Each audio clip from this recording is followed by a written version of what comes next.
Hello and welcome back to my channel. My name's Kris, I'm an Australian GP and welcome back to Health Conditions 101. Today we're going to be talking about dementia, a quite commonly used term which is sadly quite misunderstood.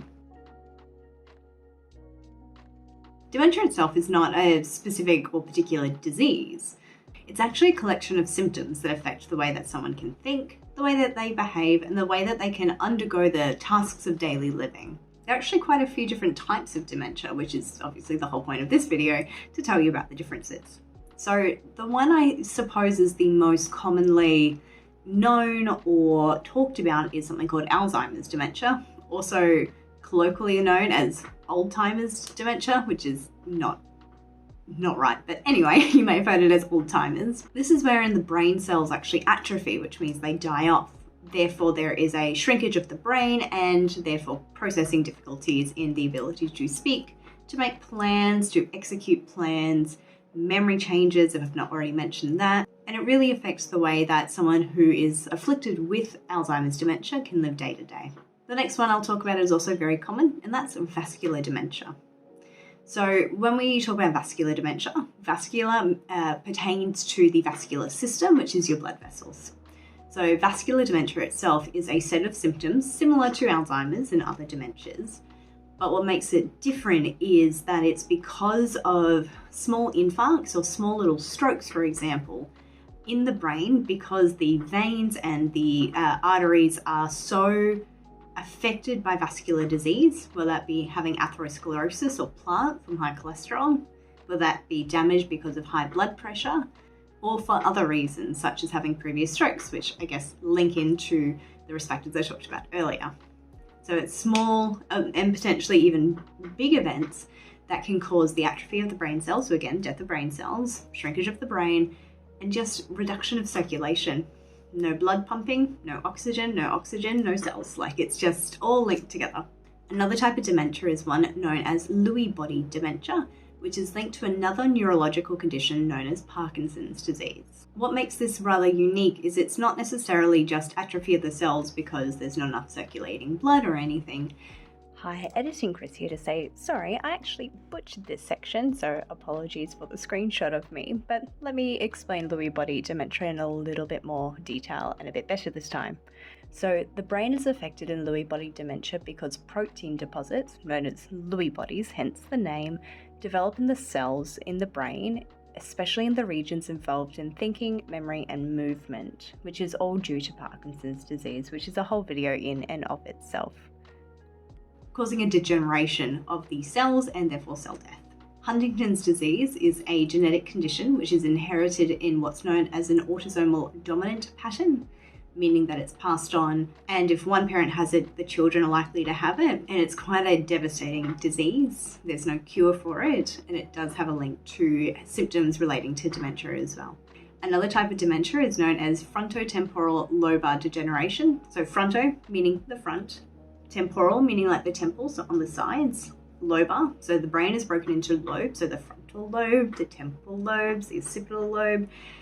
It's these areas that are degenerating. So you can kind of get an idea of where the brain is affected by the name. So frontotemporal lobes, and the brain degenerates in time. This is progressive. And again, just like most of the dementias, if not all of them, there is no cure. Another condition that can cause dementia or dementia-like symptoms is something known as Korsakov syndrome. Korsakov syndrome is linked to excessive use of alcohol during the lifetime, and is one of the most devastating effects of alcoholism outside of liver derangement. It's not really commonly spoken about, and I feel like it should be, because alcohol affects the brain so significantly. There's even another condition, which is not dementia, but called Wernersencephalopathy, or encephalopathy, depends how you pronounce it, which just ruins people's lives because of alcohol is the root cause of it all. The final type of dementia I'll mention today is something known as Creutzfeldt-Jacobs disease, or mad cow disease. You may have only really heard of this, if ever, other than the fact it's mad cow disease, funny, it's not, through blood donations. So until, I believe it's actually this month, June or July 2022, to donate blood in Australia, you must not have lived in the UK between certain years, because there was, I guess, an increased incidence of mad cow disease, which can be transmitted through the blood. Thankfully, that's now been lifted because it is extremely rare. But this is a parasitic disease that affects the brain and therefore gives you signs and symptoms of dementia. So I've mentioned quite a few types of dementia, but not really how they differentiate from one another.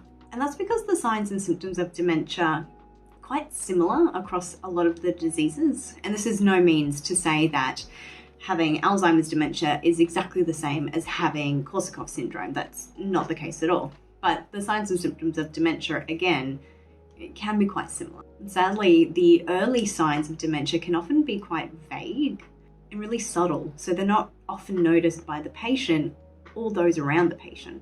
The other difficulty is a lot of these signs and symptoms can be explained by other conditions or do have other explanations. So coming to a diagnosis is often quite difficult.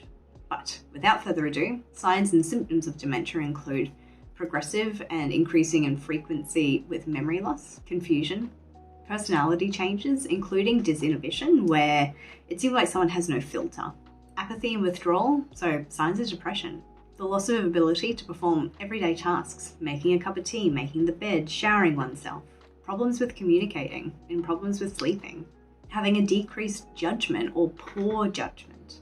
So decision making can be affected too, obviously. Problems with language and problems with problem solving, wherein someone may not have found it difficult pre-dementia.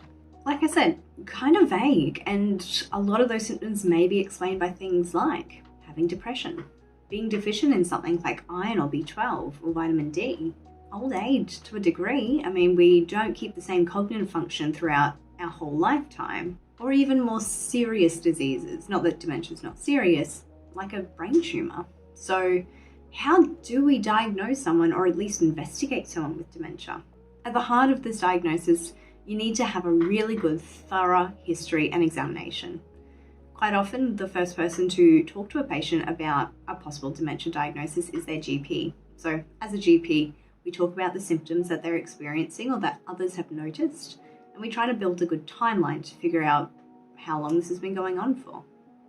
We then do investigations, or at least examinations, that may give us an idea of severity, but also what may be the cause. So that may be taking blood pressure, checking cholesterol, looking at heart health. It may be talking about alcoholism, or at least previous alcoholism or alcohol misuse. It's really important as well that where possible, we get history from someone who's not the patient.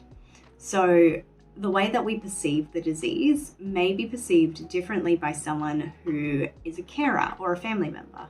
So wherein I might think my memory is absolutely fine, someone else in my family might say, well, no, you keep forgetting this, or you left the stove on, or you left the kettle on, and just having that collateral can be really important. Now, there's no one test for dementia, but there is a screening test called the GP cog. So the GP cog is the GP assessment of cognition, and it only takes 2 to 4 minutes to complete. The GP cog is a reliable, valid, and efficient way to screen for dementia. Another screening test we do is known as the MMSE, or the Mini Mental State Exam, which is quite similar, a little bit more lengthy.